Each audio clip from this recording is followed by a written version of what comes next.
காசு பணம் இல்லாதவன் ஏழை மகன்தான். அவன் காட்டோரமா ரோட்டோரமா படுத்து தூங்குறான். சொத்து சொகம் உள்ளவனோ செல்வ மகன்தான்.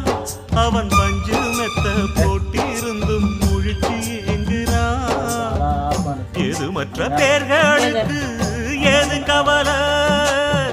4 காசு வச்சிருந்தா 100 கவலை. இங்கு ஆசை வச்ச நெஞ்சுக்கெல்லாம் அமைதி இல்லையே. என்ன வேலை அது என்ன வேலை? மன நிம்மதிதா இங்கு என்ன வேலை? எந்த கடை அது எந்த கடை? அத விக்கிறது இங்கு எந்த கடை? பணங்காசுதான்.